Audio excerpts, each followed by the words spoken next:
watching the clock, 10,000 hours go by. I keep putting in work, the tears are filling my eyes. I swear I've never been tested like this, but this is mine. It's not a matter of chance, just a matter of time. Never look back. If something standing in my way, I always push back. If something seemed impossible, I never took that. Nah, cause now I know better. Can't stop, won't stop, I won't quit ever. This world is won't take me. The highest fall, it won't break me. The blood and sweat is what made me, made me. I'ma get mine, just a matter of time.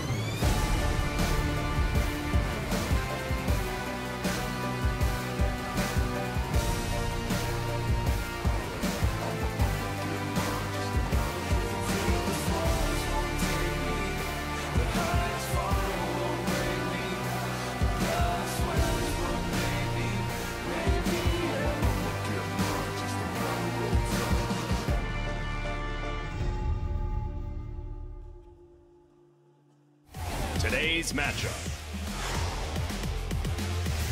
GenG, Griffin, the Fantastic Run.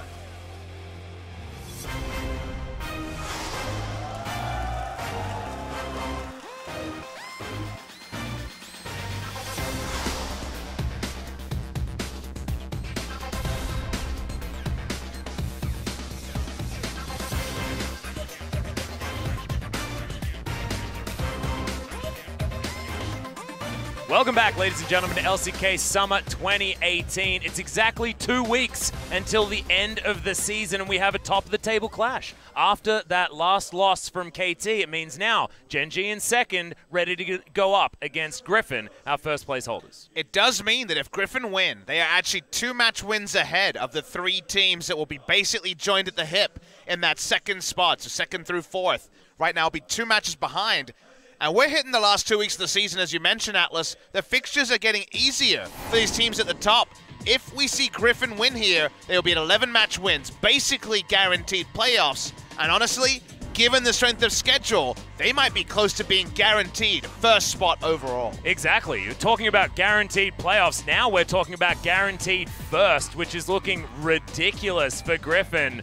Their schedule after this gets so easy. It's the bottom 4 teams basically in a row, and then they are free home sailing. A lot of the rest of the teams here as well will need to continue their form up against the lower tier opposition, and this is where upsets really can come into place, because those are going to really matter given the fact that everyone is expected to win. Kind of insane part of the season where Griffin seems like the odds-on favorite. Where we sit right now of being in that grand final, guaranteeing top 2 because of how the gauntlet system works. But let's see if GenG can throw out a gauntlet today. This team did lose a couple of days ago to KT Rolster. They do not want to lose today. They want to be the outright second best team in Korea as we stand, which they'll be at 10 match wins if they can pick up their victory. Exactly, and it is going to be the roster that we're getting used to. Haru hasn't been on the Rift for the last few matches for GenG. Ambition, stalwart, certainly the older, more experienced player, has been the man to play around. And with Sejuani making her way back in, Arctic assaulting her way back into the top tier jungling positions, certainly is an understandable place for Ambition to be sitting.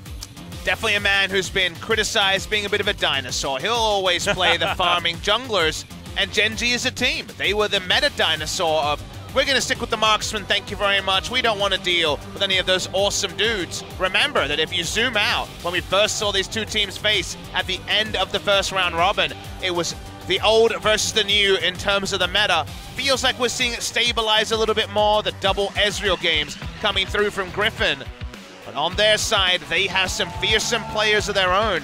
I look at a player like Tarzan, and I wonder if he's just a better Ambition, or if he's just the first Tarzan, because he is one of our best junglers in Korea. Yeah, and I feel like due to the fact that GenG are on our blue side, the draft is going to be very interesting, given the fact that Tarzan is the one in the jungle. Rest of the roster is the one that you're used to, guys. No, rather in that mid lane as Chovy is once again going to be starting. But the Trundle, massive priority in our first series today. Tarzan really showing exactly what the power of the Trundle is. I was talking to Peanut after that game. He thinks the Trundle is straight up busted. He thinks it's completely OP, managed to get it in all 3 games, and 2 out of the 3, was able to take the victory largely around the Trundle's play early. And if you want to see a busted Trundle, Tarzan's 8-0 Trundle definitely qualifies for that. There's big picks you want to ban away from many of the members of Griffin, and you cannot ban them all. Griffin is the story, this little train that could, the anime that is being written in front of our eyes. So many 2-0 victories. You definitely fancy this team against the teams they're facing after today. But today is the important day. If they can take down GenG again, it's almost clear sailing for the team of Griffin. Yeah, and Griffin, of course, only losing out on head-to-head against KT. It'd be a tiebreaker if they had same score against a FLICKR as good God. That is one hell of a KDA graph. Chovy is still completely off the charts. Fly is as well, but unfortunately, this is not the opposition that you want your KDA actually compared to, because Chovy is bonkers when it comes to killing people and not dying too much. I don't think every player is the sum of their KDA. I do believe that Chovy is a limited player. He's very young. He's still, of course, expanding his champion pool and understanding what it means to play consistently on the big stage. But they have a lot of match winners on the side of Griffin. This is what happened last time, the tail of the tape. 20 matches ago, we had Griffin versus GenG. This was definitely the sort of series that GenG could have 2-0'd.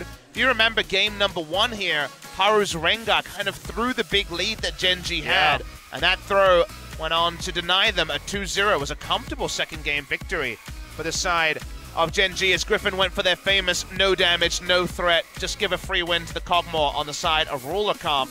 While they were able to close it out confidently in game number 3, there was a bit about this, and this is a stat that we had over at SpoTV. Ambition actually started that game against KT Rolster at 998 kills. He found himself still at 998 after that series. A little bit unfortunate there. How cool is that, though? I know, that stat is absolutely out of control. Being able to catch up to his mid lane kills as well since moving over to the jungle. A lot of people don't remember that Ambition, of course, started in the mid lane and then decided that it's a young man's game and moved into the jungle. A lot of people have heard about it, but how many of our viewers were watching 2014 summer, let alone, of course, the first ever competitive split in Korea, 2012 spring? There has been 16 of those splits. We are in the 16th right now, 2018 summer. OGN has brought you all of them. Wonderful player in the mid lane. Had a penchant for dying early. You notice 2012, 2013, that was his heyday. 121 kills. And remember, that is not in a double round robin 18 best of 3 series. That was in the Champions format. Best of 2, 3 matches in the group stage into quarterfinals, second round, semifinals, finals. He was just popping off. He was just slaying foes left, right, and center. I think that was when he was playing Kha'Zix in the mid lane as well, Pub Smithy. Of course, didn't play too many games on that one, but I certainly loved it when I saw it. Like to talk about it when I can.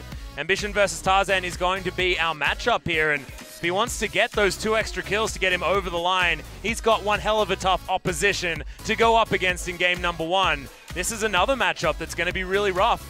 Lehens and Viper have been going off on the bottom side of the map, but Ruler and Core JJ have been what GenG have been playing around so far. And we can finally confirm the 6.25 deaths per game for the Trundle. 8 games, 2 deaths coming through from Tarzan. Bonkers KDA of 33. We know that Lehens are bonkers, Shen, and Morgana. It's after that where things get a bit rusty, and even in the laning phase, his Morgana play, he's been killed 2v2. Just too many damn times for a team as strong as Griffin.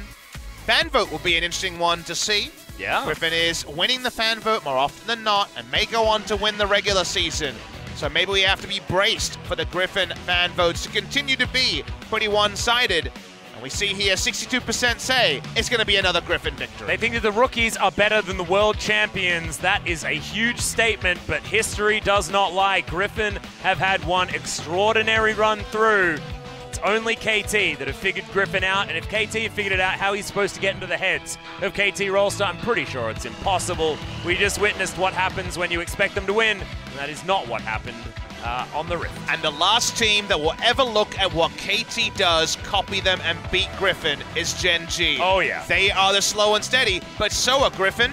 And that means we might have some podcasts in the early game, some fun talk, but we know it will build into a wonderful crescendo. And we know that we're going to be looking towards Ruler and Viper to be the ones to carry us towards that late game and get into the hyper carry nature of what could be this matchup. We're going to get into Champion Select, and the Shen immediately banned away. Lehens has been getting targeted a lot. Does mean that that jungle pool will be relatively open.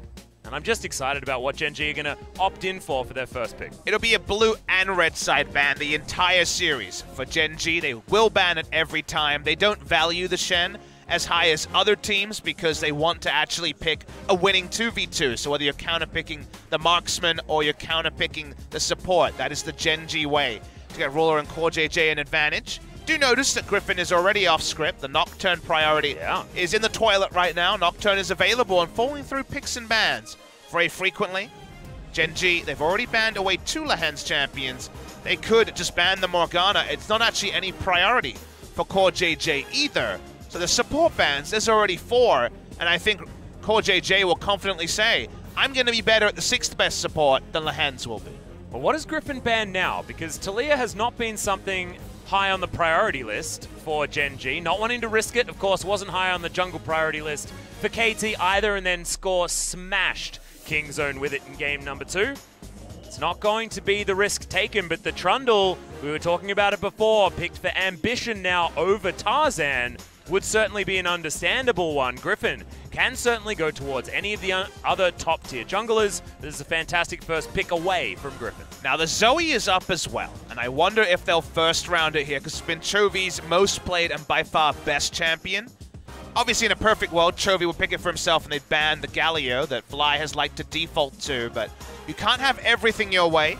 So I'm interested about the Zoe priority, as the Kindred priority is very high in this game coming through from Tarzan. Most teams aren't favoring this pick. Tarzan showed that he was wonderful on the Talia. Has a loss on the Kindred so far this season. Hasn't been a huge pick for them. The Orianna priority has been very high for Fly in certain matchups. We're actually going to see Griffin just blind pick the Orianna again. Chovy playing a lot of this in recent memory. Yeah. 3 games so far in the season, which is higher than most due to the fact that she has rocketed up in priority over the last few days, week maybe. But GenG, now their second round. Ezreal Tahm Kench is looming in my mind, Papa Smithy, but no, it's actually going to be CoreJJ moving over to the cow. They could also pick the Swain here because Cuvée is a top lane Swain player, so it would still be a flex pick between the two. Swain may also go through pick and ban, as the Ashe being hovered will be taken to try to give as much information about the Kindred as possible to really empower Ambition to make the right decisions in the early game.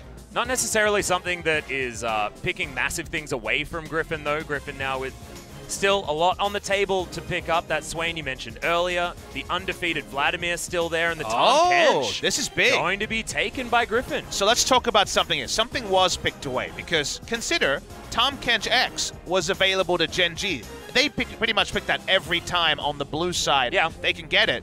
Could have been Tahm Kench Ashe. They played it many times. This is the first game of the season for Lehens on the Tahm Kench. Alistar is the last remaining champion that he would have defaulted to. So GenG actually picked away the Alistar from Lehens, and it's the first time he's actually showing the Tahm Kench. Yeah, he's going to be moving into Tahm Kench instead of taking his Soraka that he has played in the past. A few picks available for Griffin, but not necessarily the ones that you expect Lehens to be playing.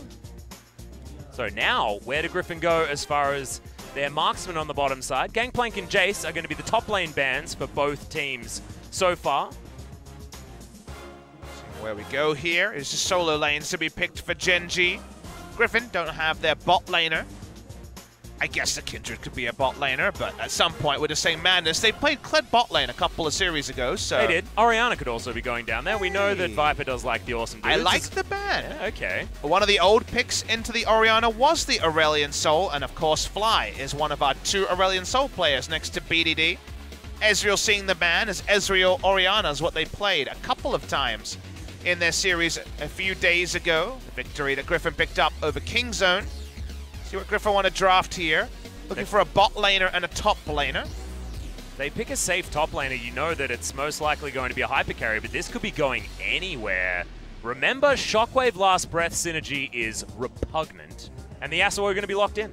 Viper is traditionally the Yasuo player, but so is Chovy. I guess we have to mention once again that Orianna bot lane is a thing happening in China, but hasn't happened in Korea. While it's been Fly loving the Zoe versus Orianna matchup, off on the Orianna side, may just be taking Zoe to set up a pick comp here. The Trundle Pillar, the Ash Arrow, the Alistair. A very strong pick comp has been put together by GenG. Yep, they're going to go with Cuvé's Gnar as well. Certainly a famous Gnar player, some of the best Gnar ultimates that we've seen in teamfights. Teamfighting Gnars are few and far between. This one is going to be Cuvé once again. How flexible are we getting? Yasuo top lane versus Gnar is a thing that's happened many times in the past. Matchup. What if Griffin decided? There's a lot of flex picks going on here. We think it's going to be bot lane Yasuo and mid lane Orianna. That would be the expectation. We already have the exhaust from Viper as well, so that would give that one away. Okay, we are going to go with the Camille once again. You were talking about... Oh, no! Not going to happen, as that's the Swain locked in, and still, we need to rack our brains as to where everything is going. It's looking pretty prototypical earlier. Now we're thinking this will be the result, but Yasuo could be top lane against the Gnar, as it is that old Gnar matchup that Yasuo did surprisingly well in. Griffin haven't really shown any priority on the Swain, that's why GenG didn't take it as a contested flex pick. We'll wait till 20 seconds, but for now, this seems to be the reality. Yep, they've been leaving Swain open because Griffin haven't necessarily been able to make compositions work around it. Often is when the Swain is put on the bottom side of the map though, and this will be exactly where the champions are going as far as who's playing them. But as far as lane assignments, that could be slightly different. Not having the teleport on Viper gives away that he probably won't be switching towards the top side of the map, but I was expecting potentially some shenanigans like that. Very, very brazen to take Yasuo and Tahm Kench into this Ashe Alistair lane, and the Tahm Kench. First time we're seeing it on the season for Lehens, who hasn't taken it when it was open many times in the past. Griffin don't necessarily have the most power in the lanes, as Gnar can also happily go into a Wit's End and whittle down the Swain in the 1v1. See if the Kindred has a lot of spots to jungle around, or whether Tarzan can just, on the whole, define the early game, because otherwise the early game seems pretty set up for the side of GenG. Yeah, but early game being set up for GenG isn't necessarily something that we ever really talk about, because GenG are not known to really play around the early game. Is this Griffin outthinking them, or is it Griffin outthinking themselves? We'll have to find out as we get into Game 1, GenG versus Griffin.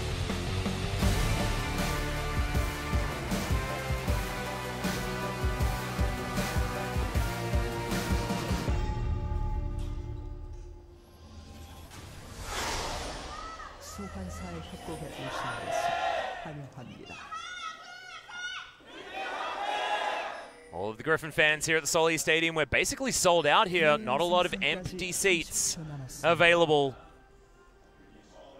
Griffin's just got so many fans these days. And let's do the table setting that we did during the pre-match once more for the VOD viewers and for the people who are just tuning in. Right now, Griffin is at 10 match wins. At 9 match wins, KT, GenG, and Kingzone. If Griffin win, with 4 matches left, they will be 2 matches ahead in terms of match score, and in Korea, it's match score, then the game score as the tiebreaker. The remaining matches after today coming through for Griffin are MVP, Jin Air, SKT, and BBQ. Currently, our bottom 4 teams. Very unlikely they would lose 2 of those matches, Atlas, so that would really be the true anime rise of going perfect in Challenger and actually winning the LCK regular season, being guaranteed a grand final in your first split with 6 rookies and a new org. And then potentially going to Worlds, and then how far can they go at that point as well? That will need them to win that best of 5 that they'll wait for. And actually, if I was Griffin, I'd probably like to finish in about 3rd, give yourself some practice moving up towards that grand final, because not a lot of best of 5s have been had by this particular team, and a lot of our teams here in the LCK are very good when it comes to getting into those best of 5s. I definitely understand that logic, but also think of the sick flex picks and crazy stuff they could come up with if they only had 1 series to prepare for it. Ooh, that's true. So Tarzan started on his red and is now actually rushing for this bot side scuttle. Can he actually dual ambition is the question, as he does have the markdown onto the Trundle, and yes, the Constable is going to get himself out of the way. The action's actually being felt on the bot side as they were fighting for the level 2. Mid lane also hasn't rotated, so this is surprisingly isolated 1v1. Here comes the conga line. Yeah, is it going to be a 4v4 is the question, as Ambition's going to move in. Ball goes down as well. Dissonance doing some damage as Ambition is going to be able to grab the right smite. In fact, didn't actually use the... Oh, no, he did use it. Both of them did use it. Smite can be coming back up. Early smite from Tarzan, excited for that mic. That's it, Mike. Mark doesn't get the mark, so going to be set behind on that. A lot of parity between the Yasuo, Tom Kenj, and the Ashe Alistar rushing for the level 2. Viper's just going to be happy he's not being zoned as the Constable is back. Yep. Chovy. Oh, that's a really nice pillar. Forces the flash out from Chovy as well. Ambition says, yeah, I was playing Trundle before you were even thinking about League of Legends, Tarzan. I can make these ganks work as well. Be a lie. He was playing mid lane, actually, back then, but... Trundle mid lane? When Trundle wasn't even the same champion anymore. Oh, do you remember old Trundle? I do remember old Trundle. He was basically the same, except nothing actually worked properly. I mean, I think that's a bit of a revisionist history. Well, as topside. He's going to turn up here as well, as gets another flash exactly the same way, and Ambition says, well, you're welcome, guys. I've won the early game. You know, can't argue. This is the most active we've seen him in a long time, so Ambition trying to show the young bucks that he can still go with the big guns. Yeah. Walks around, gets 2 flashes, gets both scuttles. This is what we call winning the early game. That's exactly right. Ambition now going to move over to his blue buff. Easily takes that one down as well. He's behind in camps, but he doesn't care about that because he's got 2 flashes, and now lane priority is in the advantage of the Na and the Zoe. You know who has 2 flashes and doesn't care? Trundle. That is Trundle. That's Ambition as well.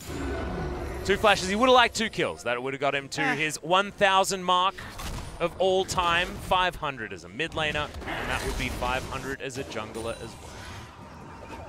Adorable. What a beautiful stat. That is an amazing stat. You go, Ambition, still around. One of the few players we have from 2012 spring. He and Score, the 2 most noticeable ones. The lane control on bot side was kind of always going to be there, eventually, for Ashe and Alistar, and that's why you saw them controlling the wave and Yasuo Tom Kench being frustrated. The knock-up synergy here is the Shockwave, by the way, and that's going to be fun to track and fight. Exactly. His Sword is going to be able to find the never move. Cube very, very low is now Sword. He's in trouble. The full brunt of the force going to come in, and that is first blood going down. Tarzan gets himself a mark, but Fly flashes forward, and can he actually find it? Oh, 2 autos from the casters, and that's going to be that. GenG pick up 2 topside and only trade for 1, and they include the first blood in that. Nice roam up from Fly, was able to get there, impact the fight with his flash, gets the kill onto the Kindred. Good feels. Sword was baiting very heavily to the point they didn't have mana to make this play. We saw that Tarzan was skulking behind it. Ambition already level 4, so it takes a little bit longer. More damage is dumped into him to actually pick up the kill. Can't kill Cuvée, and the minions do the rest. Yeah, not a lot of options there. Of course, had the potion running, but it wasn't quite enough. Now on the bottom side of the map, Viper going relatively aggressive. The Steel Tempest over the top of Ruler, but he's going to take the majority of the harassment in this lane. Just wanting to stack up flow as much as he can to keep that shield rolling over. Wind Wall, that cooldown is going to be so important. Like GenG have a very easy time working out which cooldowns to look for, Devour and the Wind Wall. I think draft-wise, I'm a really big fan of GenG's draft compared to Griffin's after they pigeonhole themselves with this last pick Swain. Reason for that is Griffin don't have the best ball carriers. I guess it has to be Swain, maybe Kindred on a turnaround, but a proactive use of the Shockwave might just have to be a QR play from Chovy. Theoretically, Viper could be a ball carrier if they want to go incredibly aggressive. He could be, but you're really thinking Shockwave into the Yasuo ult, which is a 2-part combo that they don't have reliable setup for. That's the part where I'm like, okay, that's tricky. Also, a pick comp, which is what GenG have, from ahead against this comp from Griffin is going to be pretty damn huge. Kindred needs strong lanes to gank around, or strong lanes to even look for aggressive mark takes around. Doesn't have those as the lanes aren't the most powerful. So in many different ways, it feels like GenG have both the robust marksman comp to fall back on that GenG win most of the games from, but also the early and mid-game advantage. And that's just too many advantages to put together. Some really good itemization as well. Look at Ruler's first rush. It's going to be the Ninja Tabi, extra movement speed, extra ability to deal with Viper as well. So he's going to be very safe on the Ashe that was already going to have lane control. can see winning in farm pretty considerably. Ambition, pretty easy time. Just going to grab themselves an Ocean Drake. The Zoe and the Ashe very pleased about that one. Volley's going to be flying in much more easily on the bottom side of the map. Lane control going to be more easily enacted in both those lanes. He just pops a summoner spell to help with his wave clear. Not going to be able to find a kill here. Doesn't have the flash though, remember. Use that top side of the map, so he needs to be a little bit wary of Chovy, whose flash is just off cooldown. Uh-oh, the Law's here again. Dear. Ambition fighting off Viper, bottom side of the map, but here we go. 4 members bottom lane, outer turret getting siege. GenG. This is some seriously tutorial League of Legends, but it doesn't look like Griffin have much of an option dealing with it. It's a triple level 6 on the side of GenG as well. Against double level 5. Very difficult for them to stand up. Viper just hit 6, but not going to change the equation too much. They're going for a very fast turret take. This has been Ambition's new thing this week, going very Nasus-esque with these pressure ganks to try to get turret damage and help both the back timings, but also the siege here from his laner. Spent a lot of time bot lane in that last series as well. Well, Griffin at least able to get a shove here towards the top side of the map, and they didn't lose that bottom outer turret. Still taking a lot of harassment here on the bottom side. Viper thankfully keeping himself relatively healthy, but unable to really have enough minions here, needing to give up a lot, make a lot of sacrifices. If I'm GenG, this is my new playbook. What were they already doing this season? Saving counterpick to one of their bot laners to get a winning priority 2v2. Why not always have Ambition roll around, throw down some skill shots, and get extra turret damage to get them out of lanes where they're favored even earlier? A marksman unlocked on the Rift is so much more reliable than a Swain or a Yasuo, who might make things happen, but are not going to do it every time. That's why Ambition's making these plays, because they're so square in their compositions, and they can play it out, plug and play different champions again and again. Yeah, it's working out very, very nicely here for GenG so far. Ambition, in his potentially 1000th kill game, playing like a beast in the early game. Windwall going to come down, keep Viper healthy, but this tower is just getting siege after siege after siege thrown on top of it. Viper can't back. Yeah, he can't. He went Conqueror, he doesn't have the teleport, went Exhaust the lane like you mentioned during Pick a Man Atlas, and so just ends up with the Ocean Drake, push into push into push, and if Trundle can stick around, he will. In this case, he doesn't. Turret will be going down. The standing goal we picked up pre-15 minutes, you'd have to assume the next item purchase from the Ashe will be a damage one. It will. Most likely the Bilgewater Cutlass to come in, and it is picked up as I talk about it. 20 CS in the lead.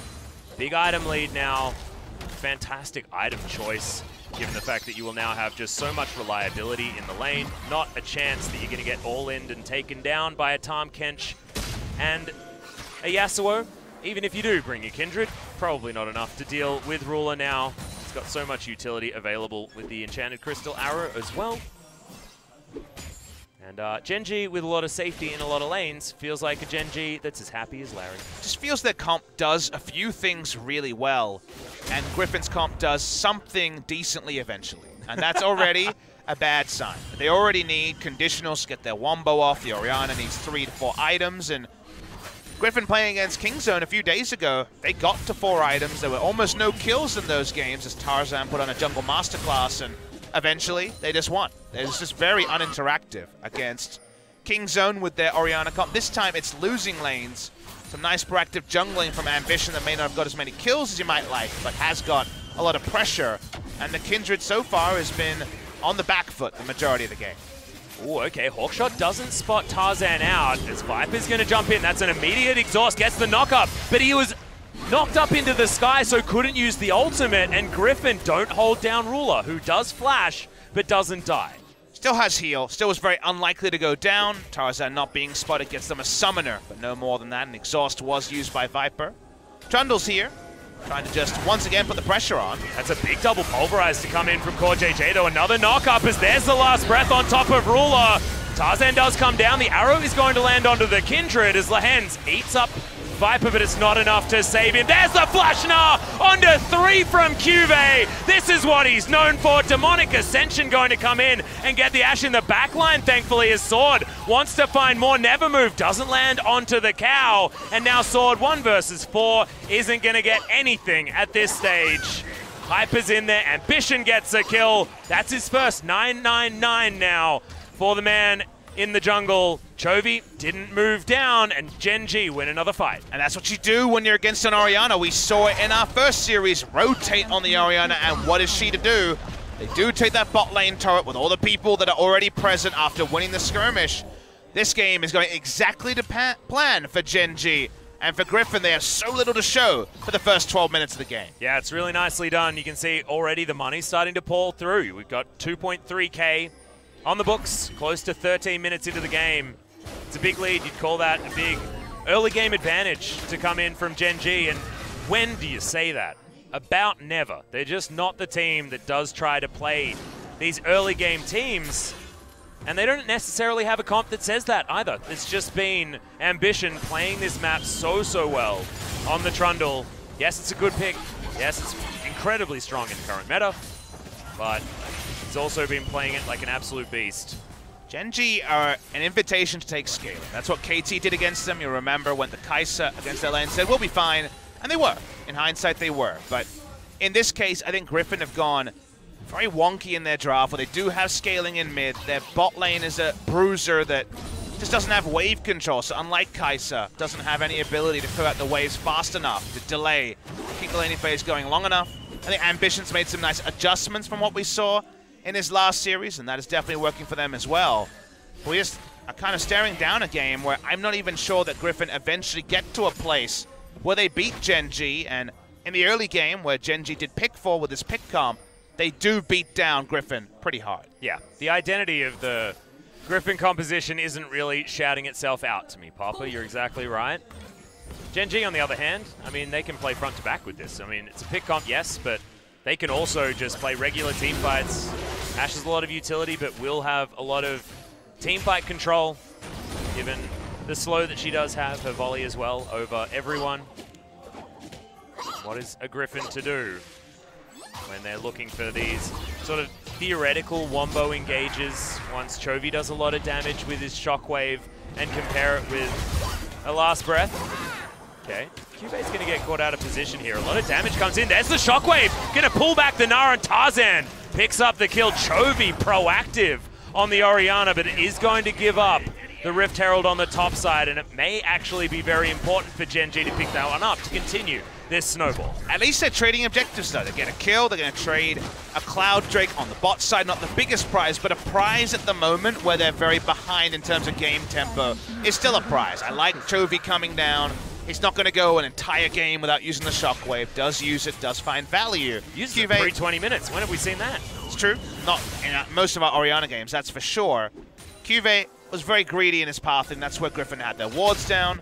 Seems like he's going to be going for a second item. Maybe the Blade, the Ruin King, maybe the Wit's End with the recurve bow he already has. And Griffin just say thank you very much, and they'd love to get a bot lane turret to find even more gold in this trade. Looks like they will be able to do that one as well. This minion wave is huge as the caster creeps beat down on it alongside Tarzan and Sword. So yes, they will even out the turrets and largely even out the gold as well. Only 1,000 in it between GenG and Griffin. Standing gold here for GenG to pick up, so it should stretch out even further. And Shelly is going to hit the Rift, try and take down Griffin on the bottom side. Viper throw down the wind wall, but now Enchanted Crystal Arrow is feeling a whole lot better from Ruler. Tarzan looking for the flank here onto Core JJ, has to use the ultimate. They'll just wait that one out. Cuvée moving in from the side. Sword does have Demonic Ascension back off cooldown, and Shelly doesn't get the outer turret mid. That's big news for Griffin. Griffin are very good at choosing their times for fights. There, they just threaten a fight, and they do zone away the team of GenG from doing any follow-up damage. Shelly doesn't get the turret. And with Orianna there, it's going to be a multi-part plan to actually take down Orianna's outer turret. A wave clear, as we know, very reliable. Yeah. And Chovy seeming like a very different Orianna player here as well. Very aggressive, utilizing the shockwave very early. At least as far as we know with the Oriannas that have been playing here in the LCK. Ruler on the top side of the map, still with priority here. The Alistair barely even needing to be in the lane, and everyone needing to respect the Ashe. Believe the Ruin King done for the first item spike. The way GenG wanted to play this game is get the bot lane turret and then make everything about where Ashe is. Ashe goes up, Trundle's there, Alistair's warding for her. Another turret goes down, what's Griffin to do? They can't enact a wombo when people being split away. They weren't able to do that after Cuvée was caught, but now they return to mid lane. They do get that turret. just square up the map, take down the 3 outers. That is what GenG getting the first turret really opened up for them. And if they don't make any more positioning mistakes, it should be a pretty bloodless affair for GenG. Yeah, opening up the mid lane outer turret is actually huge as well, considering the fact that they're against a Kindred. And what does Kindred want to do? She wants to head towards the enemy jungle and take down these camps, get herself up to that 750 range that we talk about every single time. Collecting marks is the way to do that. But you can't collect marks if your jungle becomes the enemy jungle, given the fact that you just don't have any map control, as all your turrets have fallen down very early. So GenG have figured that one out, planned for that one nicely. Looking at total damage dealt, it is Ruler doing the most on the bottom side. Does make a bunch of sense. See whether that is going to continue to be the case as we move forward. Keep tabs on those marks for those at home. It was 1 scuttle and also taking down Ambition in the top side play. So 2 marks so far, 4 required for that extra 75 range. Tarzan has already had to go for a Snowball QSS Ninja Tabi to deal with the fact that GenG are already in a very strong point, and the pick comp wants to accelerate the game further, so the QSS earlier than he would have liked, but definitely necessary if he's not just going to spend his whole time jungling in his own jungle. Yeah, very important for the Kindred to have that, because he's got the oh crap button in the Lamb's Respite. Yeah, the hands does as well. That's a good point. Devour is available. Haven't been able to inspect the timings from Lehens on his first LCK game on the Tahm Kench. Has been a notable hole in his champion pool until today. Yeah, I mean, so far he hasn't died and he got an assist, Bob Smithy, so I think it's probably fine. Deep ward is indicated by our observer. Don't think it's going to be employed just yet, but always the chance. Not a massive advantage here for GenG. Ambition going to get marked as Tarzan takes away his own Raptor camp. As Viper, oh, he was looking for it. Now actually feeling frisky here in this matchup against the Ashes. Okay, 2 versus 3 as Lehens will have to eat this grey health. The arrow is going to miss somehow. Does get the shield back. Lehens is going to survive for the moment. Fly moves up, Protobelt in hand. But Tarzan's here. Chovy is on the roam as well. Cube with the teleport, sword without. And says unsealed spellbook, but we'll just walk back. Didn't use his flash and all of that, even with the immediate threat he was under. Yeah. Viper showing a lot of respect. They know that the members of GenG are here en masse. Ghost is available here for Lehens, but outer turret number 3 looking to fall.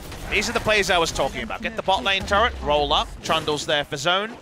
Really very little you can do when Zoe and Ashe are free hitting onto a turret unless you fully engage as Griffin. So those are sort of plays that GenG wanted to do. 20 minutes, a decent time to get those 3 outer turrets. They fall back, they have good item timings, but unless they're going to make a Baron play, those are the easy objectives. They now have them, and transitioning from easy to difficult has been tricky for a lot of teams in our last week and a half of LCK. Yeah, this is the rough time. This is the King Zone time, you know, that we were talking about in their series.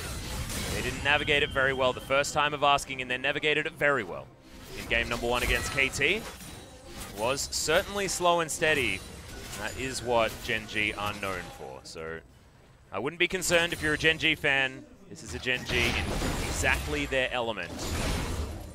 And Griffin's comp doesn't really do anything still, because Phantom Dancer only on the Yasuo, 1.5 items. Banshee Veil, second pickup coming through from the Orianna. The Wombo doesn't do much. If they can outnumber, anything's possible, but the team fight 5v5 threat from Griffin is still very much just that, a pretty empty threat. Need more time to get that second item onto Viper before they can 5v5 with true threat. See whether Tarzan can bait anything in here, as damn, Lehens takes about 1 trillion damage. Grey health is going to be consumed, but he still needs to go back home on top of the control ward, so should be okay there unless a stray hawk shot's going to spot him out. GenG going to be able to do this Cloud Drake pretty easily on their side as well. Not exactly the high value Drakes we saw in our first series. Ocean into Cloud ain't the best. Griffin managed to sneak a cheeky little Cloud Drake themselves earlier on in the game. That was when Tarzan was able to get priority over that position by himself. Now Griffin with some long lanes in front of them want to try and get some of this standing gold that's on the map and allow Tarzan to get around and pick up some of these marks. Can they start the right fights as well? Are they able to find GenG in a position where they can have the power? Sword has a couple of items now, Zhonya's completed. But like you say, Viper is very far away from the Infinity Edge and damage viability. We're still looking for about 3 or 4 items on Chovy. One tendency of Griffin that's been noted by a couple of teams is that was fortunate timing. Oh no, it's another arrow that's going to continue flying into forever. Chovy going to come back with the Banshee Veil, but Atlas, something that a lot of teams have been, when I'm chatting to them about Griffin, it's a fun topic, right? This new team that's up the top of the ladder, so whenever I see a pro player, I kind of ask them where they're at, what their expectations are for Griffin. One of the things they always tell me is, what about the control ward purchases? Because they aren't a team to have 5 down on the map, like we see from many of our other teams. For example, look at Viper, who bought a second Ruby Crystal instead of a control ward when he went for his last back a moment ago. So when it comes to those fights that we already talked about from the draft are unreliable to start, it's going to be even more unreliable if you don't have control ward vision. So finding a way to stick some vision important for the side of Griffin. Otherwise, it's just going to be so easy for Ambition to walk up like this and contest every fight. Well, he is going to be able to smite that one away, but has he gone too far? Oh, no, he hasn't, because that pillar was extraordinary. Ambition throws that one down. 4 kills, absolutely enough for GenG. That probably sufficed for the entire game, most likely, and we were once again waiting for Ambition to find another one in order to crest that 1,000 mark. Ruby Crystals are going into Asterix, if you're wondering. It's the team fight item we see from Yasuo, especially when the Yasuo is a little bit behind, to not instantly pop. Yeah, it's been pretty much standard now. Even Yasuo is building it from ahead, so forgot to put that one down. I mean, you see 2 Ruby Crystals and you wonder if it's going to be a War Marks and a tank Yasuo. Frozen Mallet, of course, the other item. Frozen Mallet is the solo queue special. Still see that one a lot. Maybe it's because people haven't done their homework in quite some time. But arrow, once again, going to be avoided here by Tarzan, who dances with his arrows to get over the parking cone. Successful disengage, but that's all it is, as Ruler's just using the arrow off cooldown. It's a pretty small investment and a very high payoff, so Ruler, while he's not a god of damage at this point in the game either, has utility that the Yasuo doesn't provide, has range the Yasuo doesn't have, and that's why they keep trying to fish for something that they know could find them a huge victory if it's pulled off. And look at this, given their map advantage, you've got Cuvée able just to stand on this blue buff spawn. He can rotate between these lanes very easily, as Griffin at least avoid damage for the moment with the wind wall. Tarzan says, well, that's not avoiding it, that's me taking a full brunt of damage to the face, and they take half of the inner turret's health off one siege. Sword is going to be able to take down, I believe he stole the blue away from Cuvée and the Gromp, so that's bad news for Cuvée. Still not a big fan of the last pick, Swain. Didn't really see any plans coming together with the final pick, Swain. Does okay in lane against Gnar, but obviously he's going to have threat onto the Gnar like Cannon, for example, would. Yeah. And then could be a ball carrier, but I feel like increasingly we see Swain frustrated that the team fight happened more than 500 units away from him and ambling in slowly as the model might suggest. So the Orianna was the Swain was this final pick, and definitely not blowing my mind, but considering the side lane, queue the minion wave a couple of times, get most of the minions, and delay the side push. To what end is the question we're still waiting to understand. Yeah, maybe Griffin are going to surprise us. They have innovated in the past and shown us things that we weren't necessarily expecting. It's a lot to expect from this composition because, like you say, it's hard to decipher what the win condition necessarily looks like. It wasn't just, let's dominate some lanes and wombo people down. Dominating lanes is not what these picks necessarily do, as Chovy does have a lot of farm over Fly, but the Zoe is still pretty comfortable here. They would pick up that second kill of the game. Shopping trips come in, and predictably, no control wards for it from the side of Griffin. Don't like control wards, this team. Doesn't do any damage, apparently. Pretty sure Viper also sold a Ruby Crystal. And, 6 players out of solo queue, no control wards. Of course. And riddle me that, Pop Smithy. Viper actually sold a Ruby Crystal instead of his Doran Shield and bought a BF sword alongside his Durham's Fist. No, I'm not going to riddle you. It seems very peculiar. Yeah. He's decided, he's realized he needs more damage, but not selling the Doran Shield is peculiar at best. Okay. You still do need that Ruby Crystal for your Asterix. Well, okay, never mind. Maybe it's just a mistake. We'll have to ask him afterwards. Of course, Viper does speak very English. There's the Shockwave, lands onto Ruler of all targets, as Tarzan has the Lamb's Respite down very early in this piece. A lot of damage done to the bottom lane means that Griffin do force GenG back. But what can they get? They've got no map control and they can't move towards any turrets Because they're so far away. That was still quite the jump scare. Instantly, it seemed like the game burst into life. But the real burst is the objective picked up by QV in this inner turret in bot. Almost took down Ruler through all of that as Tom Kench. Yep, arrow gonna land onto Lahens as Chovy has Command Protect available to him. Still needs to be definitely respected. Almost has 3 items built up on the Orianna, and we saw what he almost did to Ruler. An instant kill potential certainly there. The mark now down onto the Ashe. It's an intimidation move as well as one to decide on who your next target is. Viper now potentially out of position.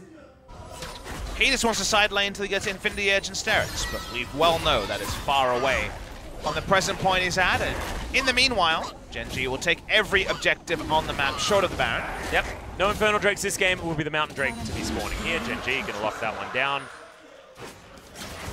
And the next objective will certainly be this Baron. And, not going to be getting the Rift Scuttle as well, as that was taken by Ruler, so no more marks for Tarzan. Not sure whether he managed to get any further after the first 2, but haven't checked in a while. Frozen Mallet done. I think that was almost a full purchase from QV. Now has the Warden's Mail on top of it as well. Has been sitting in lanes for very, very long periods of time. QV's always been someone to build for lane on the Gnar. It's one of his trademarks. I remember how crazy it was. The Rapid Fire Cannon, Hurricane, all these picks that he used to love.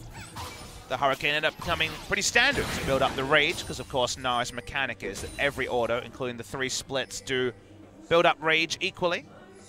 Or JJ pushing up, looking for any wards. Reason why you want to build for lane here on the Gnar is if you're pushing in and pressuring the Swain, it's another pressure point to buy breathing room for Ambition and friends to ward up very aggressively in the red side jungle.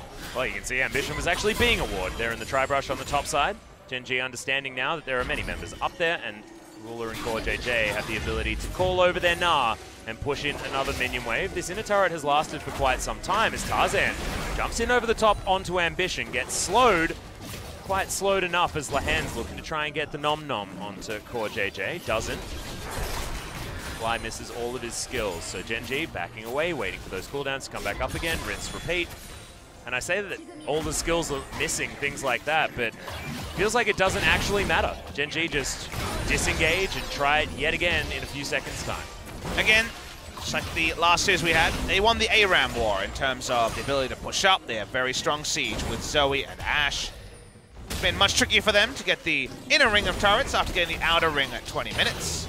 But in the 10 minutes that have preceded, while Griffin haven't been able to arrest the gold lead, they haven't seen it grow to a very significant degree. The Drakes were medium value ones at best, no Infernals and only a single Mountain, so it doesn't really change the Baron equation.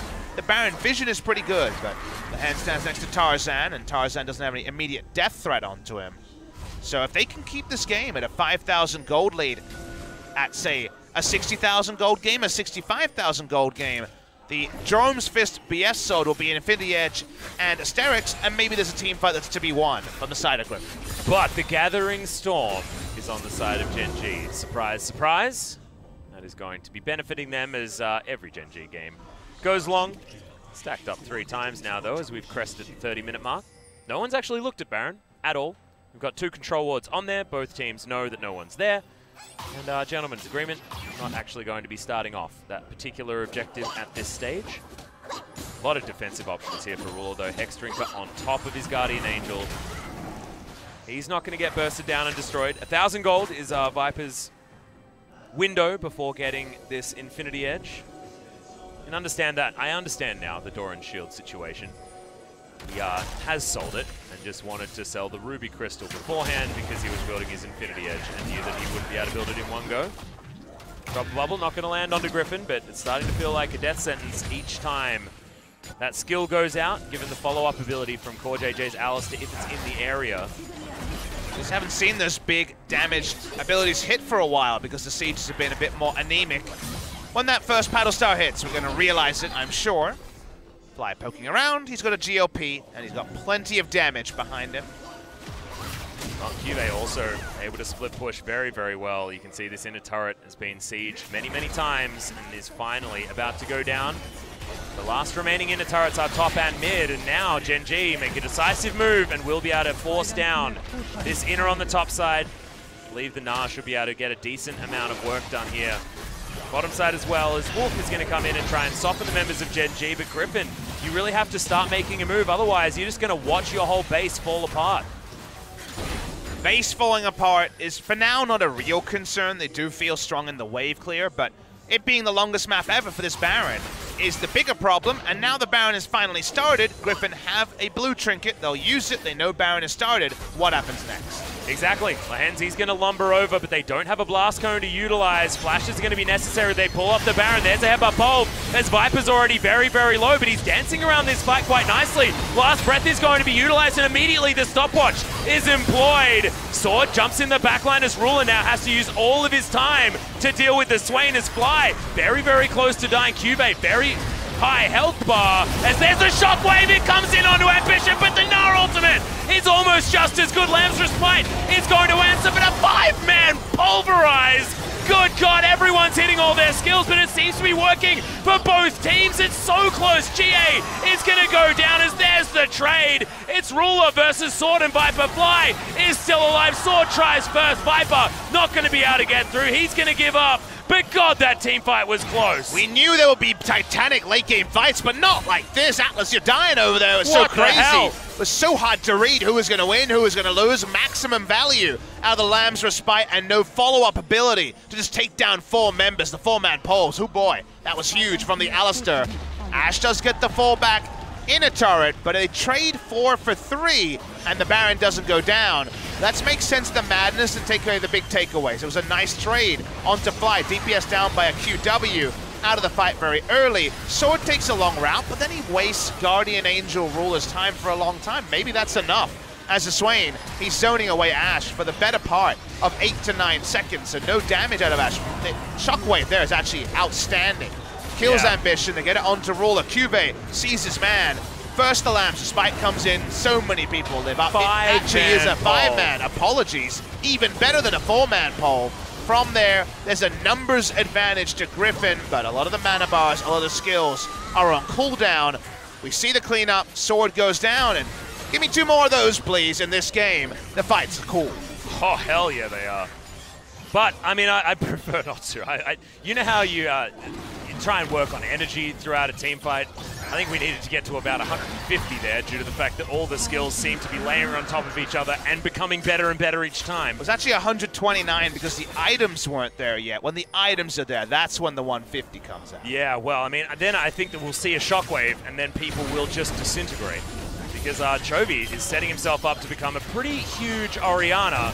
As okay, he's going to cop a big arrow to the face. That's a problem. Windwall's good, but there's a huge knock-up once again from Core JJ. Sword, he's going to go golden. His Zonya's working out. Demonic Ascension, keeping him alive for a long time. But tanking forever isn't going to be enough if you're still going to die, and GenG can disengage. 1000th kill there for Ambition 2 onto Sword. 500 from the jungle, 500 from the mid lane. Congratulations to him, but he knows there's plenty more to be done. His Ruler might have overextended. Yeah, Tarzan, he wants to do it as well. As good God, Ruler's just life-stealing back, flashes out of the shockwave. This is the AD carry we've been waiting for, as GenG are just going to mow them down. Viper goes for the hero play, but he's not able to follow it up, as it's a good flash from Tarzan, but he is the last man standing from Griffin. 10,000 gold, by the way, is the lead here for GenG. 35 minutes into the game, they'll rip apart this inhibitor, and they're looking for the victory. Ambition, he says he made it to 1,000 kills. He wants to finish the game now, pick up his MVP, and move on to game 2. Deserved victory for GenG. They just do it better with this team, can't they? Just do it better in the late game. Sick flash from Ruler. Congratulations to Ambition on his own personal milestone, but it's a team game, and the team game goes the way of GenG. Yeah, that flash to get out of the shockwave, I believe, just won GenG the game. Outstanding stuff. And Griffin will have to rub their heads and wonder why that composition was the one they decided to pick out. Because I honestly, even at the end, I mean, we saw that team fight. It was super cool. They were able to get so much amazing stuff done. The Gnar nullified by the Lamb's Respite, and then the 5-man knock-up dealt with by the extra burst damage. The beautiful shockwave to come in from Chovy. But all of these great plays didn't necessarily result in anything. And the cohesion for the composition wasn't really there. The red side drafts from Griffin have been just too tricky for me. They've been trying to do lots of crazy things on red side against GenG. Last time was the no damage, no backline threat comp against Kog'Maw. Here, the comp does a lot of different things, but didn't really have a coherent identity, whereas GenG's was a very strong pick comp and had strong lanes as well. Nice Ambition jungling performance. Got them a good early lead, and while Griffin was slowly getting items and had some nice moments in team fights, it didn't seem in service of a game victory for Griffin. So I think it's a well-deserved victory for GenG. Brawler putting out the big damage, as he always does. Yeah, and that last team fight, probably a good example of that. We actually watched the Kindred try and do DPS to the Ashe, and the lifesteal on the Ashe being enough to keep him alive. Completely ridiculous stuff. Brawler deserving of an MVP. I personally would give it to Ambition. His early game is the best that I've ever seen from the man. Managing to get 2 flashes in the space of 3 minutes, setting GenG up to win this game from the word go. Guys, could it be that GenG have stopped the overlords of the LCK in Griffin? Could it be the top of the table being extraordinarily close? We'll have to find out. We're going to move to game number 2, guys. A very short break. We'll be right back.